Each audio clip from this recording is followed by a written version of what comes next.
അപ്പം ആ സമയത്ത് ഇത് അവന്തിക ചെയ്തത് കുറച്ച് ആളുകളും കുറച്ച് ചാനലുകാരും ഇത് രാഹുലേട്ടനെ അല്ലെങ്കിൽ UDF രാഷ്ട്രീയത്തിനെ കരിവാരി തേക്കണമെന്നും അതുപോലെ തന്നെ പറഞ്ഞു. പ്രശാന്ത് ശിവൻ പുള്ളിനെ വിളിച്ചിട്ടുണ്ടായിരുന്നു, ജില്ലാ പ്രസിഡന്റിനെ വിളിച്ചു സംസാരിച്ചു എന്ന് അവന്തിക പറയുന്നുണ്ട്. പുള്ളി ഏതോ ഒരു ഇൻ്റർവ്യൂ പറഞ്ഞു, ഇന്നലെ എന്നെ വിളിച്ച് കുട്ടി പറഞ്ഞു അവന്തികയുടെ നമ്പർ പോലുള്ള ഇൻസ്റ്റ വഴിയുള്ള കോൺടാക്റ്റ് ഉള്ളൂ എന്ന് പറഞ്ഞു. ഈ അവന്തികയുടെ വിഷയം പറയുമ്പോൾ നമ്മുടെ ആറാട്ടണ്ണൻ്റെ വിഷയം വന്നപ്പോഴും ഈ അവന്തിക വന്ന് ഇതേപോലെ പറഞ്ഞൊരു കാര്യമാണ്. ആറാട്ടണ്ണനെ ഇവരെ സംസാരിക്കുകയും എടുക്കുകയൊക്കെ ചെയ്തിട്ടുണ്ടെന്ന് പറഞ്ഞു. അപ്പോൾ ഇത് ഫസ്റ്റ് അല്ല.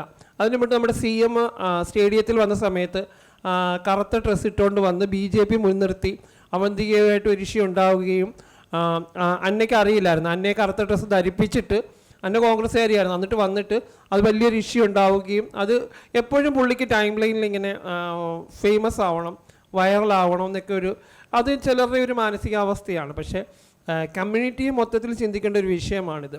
അല്ലെങ്കിൽ ഇങ്ങനെ രാഹുൽ സംസാരിച്ചിട്ടുണ്ടെങ്കിൽ ഞങ്ങളെല്ലാം സംസാരിക്കുന്നതാണ്, പേഴ്സണലി സംസാരിക്കുന്ന, പാർട്ടിപരമായിട്ട് സംസാരിക്കുന്ന വ്യക്തിയാണ്. താല്പര്യമില്ലെങ്കിൽ അത് സ്ത്രീകൾക്ക്, പ്രത്യേകിച്ച് സ്ത്രീകളോട് വേണം. നമുക്ക് നോ പറയേണ്ടടുത്ത് നമ്മൾ നോ പറയുക തന്നെ വേണം. ഇപ്പോൾ ഈ രണ്ട് സ്ത്രീകളും പറഞ്ഞിരിക്കുന്നത്, നമ്മുടെ എഴുത്തുകാരിയും പറയുന്നത് എന്നോട് മാത്രമല്ല ഒരുപാട് സ്ത്രീകളോട് സംസാരിച്ചതാണ് ആ വ്യക്തിക്ക് വന്നിട്ടുള്ളൊരു വിഷയം എന്ന് തോന്നുന്നു. ഇതേപോലെ നമ്മുടെ നടിയും പറയുന്നത് ഇത് തന്നെയാണ്, എന്നോട് മാത്രമല്ല ഒരുപാട് സ്ത്രീകളോട് സംസാരിച്ചതാണ്. അപ്പോൾ എന്നോട് മാത്രമായിരുന്നെങ്കിൽ പ്രശ്നമില്ല എന്നുള്ളതാണ്. ഇത്രയും ഒരു 2000 അല്ലെങ്കിൽ ഈ MLA ആവുന്നതിന് മുമ്പിട്ട് അല്ലെങ്കിൽ ഇലക്ഷൻ നിൽക്കുന്ന സമയത്ത് നമുക്ക് ഈ ഒരു വിഷയങ്ങൾ പൊതുസമൂഹത്തിൽ കൊണ്ടുവരാം. കാരണം ഇത് സമൂഹത്തെയും രാഷ്ട്രീയപരമായും എല്ലാ രീതിയിലേക്കാണ് പോകുന്നത്. കാരണം ഇപ്പം രാഹുൽ MLA രാജിവെക്കുകയാണെങ്കിൽ വീണ്ടും നമ്മളൊരു ഇലക്ഷനിലേക്ക് പോകുന്നു. പബ്ലിക്കിനെ നമുക്ക് വീണ്ടും ബുദ്ധിമുട്ടിക്കുന്ന രീതിയിലേക്കൊക്കെ ഇങ്ങനെ പോകുന്നത്.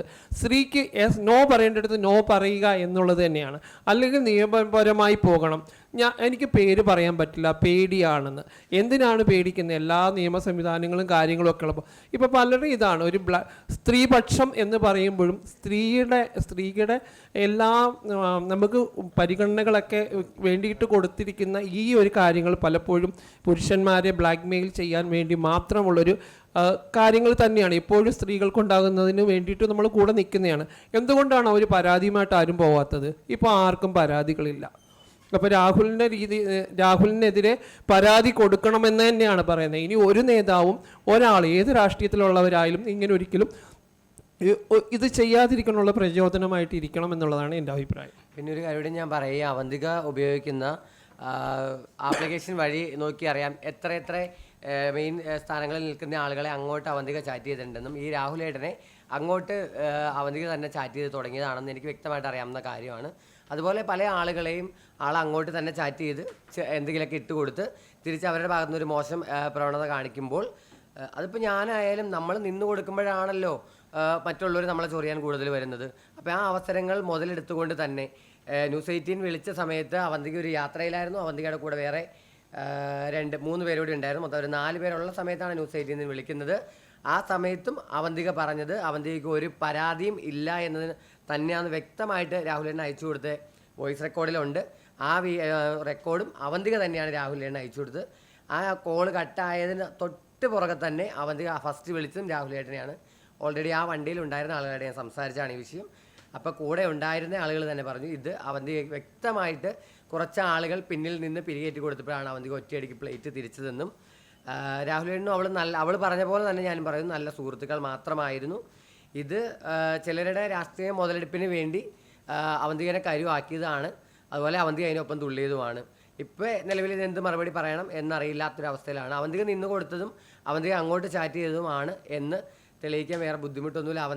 അവന്തിക ഉപയോഗിക്കുന്ന എല്ലാ ആപ്ലിക്കേഷൻ വഴി നോക്കിയറിയാം പല ആളുകൾക്കും പല ചാനൽ സുഹൃത്തുക്കൾക്കടക്കം അവന്തിക ചാറ്റ് ചെയ്തത് എനിക്കറിയാം. ഞാൻ ഇന്നലെ 1-2 ചാനൽ സുഹൃത്തുക്കളെ വിളിച്ചിട്ട് പറഞ്ഞു എന്നുവെച്ചാൽ ഞാനിങ്ങനെ ഈ ഒരു വിഷയം പറയണമെന്ന് പറയുമ്പോൾ ആദ്യം ഒരു തിരക്കാന്ന് പറയുമ്പോൾ ഞാൻ പറഞ്ഞു ഞാൻ പബ്ലിക് സ്റ്റാറ്റസ് ഇട്ടിട്ടുണ്ടായിരുന്നു. പ്രമുഖ ചാനലൊന്നും സത്യത്തിൻ്റെ പുറകെ പോകാൻ തയ്യാറല്ല എന്നുള്ള തരത്തിൽ തന്നെ സ്റ്റാറ്റസ് ഇട്ടിട്ടുണ്ടായിരുന്നു. പിന്നെയാണ് 24 ഒക്കെ എന്നെ വിളിച്ച് വൈകുന്നേരം എൻ്റെ ബൈറ്റ് ഞാൻ കൊടുത്തിട്ടുണ്ടായിരുന്നു. അപ്പോൾ ആ സമയത്ത് ഇത് അവന്തിക ചെയ്തത് കുറച്ച് ആളുകളും കുറച്ച് ചാനലുകാരും ഇത് രാഹുലേട്ടനെ അല്ലെങ്കിൽ UDF രാഷ്ട്രീയത്തിനെ കരിവാരി തേക്കണമെന്നും അതുപോലെ തന്നെ പറഞ്ഞു. പ്രശാന്ത് ശിവൻ പുള്ളിനെ വിളിച്ചിട്ടുണ്ടായിരുന്നു, ജില്ലാ പ്രസിഡന്റിനെ വിളിച്ചു സംസാരിച്ചു എന്ന് അവന്തിക പറയുന്നുണ്ട്. പുള്ളി ഏതോ ഒരു ഇൻ്റർവ്യൂ പറഞ്ഞു, ഇന്നലെ എന്നെ വിളിച്ച് കുട്ടി പറഞ്ഞു അവന്തികയുടെ നമ്പർ പോലുള്ള ഇൻസ്റ്റ വഴിയുള്ള കോൺടാക്റ്റ് ഉള്ളൂ എന്ന് പറഞ്ഞു. അതുപോലെ ഇൻസ്റ്റ വഴി തന്നെ അവന്തിക എത്ര ആളുകളെ അങ്ങോട്ട് ചാറ്റ് ചെയ്ത് ഇതാക്കിയിട്ടുണ്ട്. കോട്ടയം ജില്ലാ പോലീസ് സ്റ്റേഷൻ പരിധി കൊടുത്ത 2 കേസിലും ഓൾറെഡി ഇങ്ങനെ തന്നെയാണ് കൊടുത്തിരുന്നത്. പിന്നെ ഫേസ്ബുക്ക് വഴി അല്ലെങ്കിൽ ഇൻസ്റ്റാഗ്രാം വഴി എന്നോട് മോശമായിട്ട് പെരുമാറിയെന്ന് പറഞ്ഞാണ്. അത് ഒരാളൊരു സർക്കാർ ഉദ്യോഗസ്ഥനാണ്, ഒരാൾ ഒരു ഇടത് സംഘടനയിൽ നിൽക്കുന്ന ഒരാളുമാണ്. അത്യാവശ്യം അറിയപ്പെടുന്ന 2 വ്യക്തികളായിരുന്നു. അത് രണ്ടുപേരും 50,000 രൂപ വെച്ചാണ് ആ കേസ് സെറ്റിൽമെൻറ്റ് ചെയ്തത്. ഒരാൾ സർക്കാർ ഉദ്യോഗസ്ഥനായതുകൊണ്ട് അയാളുടെ വൈഫിനെ വിളിക്കുകയും വേറെ അടുത്ത കാലത്ത് വേറൊരു ഇഷ്യൂ ഉണ്ടായി. അത് നൈസായിട്ട് പുള്ളിയുടെ വൈഫിനെയും കൊണ്ട് വിളിപ്പിച്ച് അവസാനം അവധിയെ ബ്ലോക്ക് ചെയ്തിട്ട് തിരിച്ച് വിളിച്ച് കിട്ടാത്ത തരത്തിലാക്കിയിട്ട് പോയി. അത് കേസ് കൊടുത്തിട്ടില്ല, അവരെ വിളിച്ച് ഭീഷണിപ്പെടുത്തുള്ളൂ. അത് ഞാൻ കേട്ടുകൊണ്ട് നിൽക്കുന്ന ആളാണ്. അതുകൊണ്ട് തന്നെ ഞാൻ പറയുന്നു, അവന്തിക ഇവിടെ നടത്തിയ ആരോപണങ്ങൾ ഒരു യാഥാർത്ഥ്യമില്ലാത്തത് ആണ്. അവന്തിക നിൽക്കുന്ന രാഷ്ട്രീയത്തിൽ ഇപ്പോൾ ഓൾറെഡി പറയുന്നുണ്ടല്ലോ, ഞാൻ പാലക്കാട് ജില്ലാ പ്രസിഡൻറ്റുമായിട്ട് സംസാരിച്ചായിരുന്നു. അവരോട് പറഞ്ഞതിന് ശേഷമാണ് ഈ വെളിപ്പെടുത്തൽ ഞാൻ തയ്യാറായെന്ന് അവന്തിക തന്നെ പറയുന്നുണ്ടല്ലോ. പിന്നെ ഞങ്ങളുടെ ഗ്രൂപ്പുകളിൽ ഈ വിഷയം ചർച്ചയുണ്ടായിരുന്നു. എറണാകുളം സിറ്റി എന്ന് പറഞ്ഞാൽ ഞങ്ങളുടെ ഗ്രൂപ്പുണ്ട്. ആ ഗ്രൂപ്പിൽ അവന്തിക കൂടുതൽ ചർച്ച വന്നു. കമ്മ്യൂണിറ്റി എല്ലാം നേരെ എതിരായി വന്ന സമയത്ത് അതിൻ്റെ അഡ്മിനെ വിളിച്ചിട്ട് പറഞ്ഞു, ഇന്നതുപോലെയാണ് എൻ്റെ വിഷയം ഗ്രൂപ്പിൽ ചർച്ച നടത്താൻ പാടില്ല, എൻ്റെ രാഷ്ട്രീയം എങ്ങനെ കൊണ്ടുപോകണമെന്ന് എനിക്കറിയാം. അപ്പോൾ അത് രാഷ്ട്രീയ കളിയാണെന്ന് വ്യക്തമായിട്ട് ആ വോയിസ് തന്നെ നമുക്കറിയാമല്ലോ. ആ അഡ്മിൻ തന്നെ പറഞ്ഞിട്ടുണ്ട് അവന്തികയുടെ രാഷ്ട്രീയം എങ്ങനെ കൊണ്ടുപോകണമെന്ന് ആ വോയിസ് എൻ്റെ കയ്യിലുണ്ട്. ഗ്രൂപ്പിൽ വന്ന വോയിസ് ഷെയർ ചെയ്യാൻ പറ്റാത്തതുകൊണ്ടാണ് തരാതെ ഞാൻ കേൾപ്പിക്കാൻ വേണ്ടി. അപ്പോൾ ആ വ്യക്തി അന്ന് പറഞ്ഞിട്ടുണ്ട് അവന്തികയുടെ രാഷ്ട്രീയം എങ്ങനെ കൊണ്ടുപോകണമെന്ന് അവന്തികയ്ക്ക് അറിയാം എന്ന്. ഇന്നലെ ഞാൻ സംസാരിച്ച കുട്ടിയോടും പറഞ്ഞു, നിനക്ക് രാഷ്ട്രീയ കളി അറിയാത്തത് കൊണ്ടാണ് നീ ഇങ്ങനെ എന്നെ അതിൽ പറഞ്ഞ് ആരുടെയൊക്കെ വാക്കുമായിട്ട് പറഞ്ഞ് പിന്തിരിപ്പിക്കാൻ വരുന്നത് എന്ന് പറഞ്ഞ് വാട്സപ്പ് കോൾ ചെയ്തത് ഞാൻ പുറത്തേക്ക് കുട്ടിയുടെ ഫോണിൽ തന്നെ റെക്കോർഡ് ചെയ്ത് എൻ്റെ ഫോണിലേക്ക് അയച്ചാണ് ഈ കിടക്കണം മൊത്തം.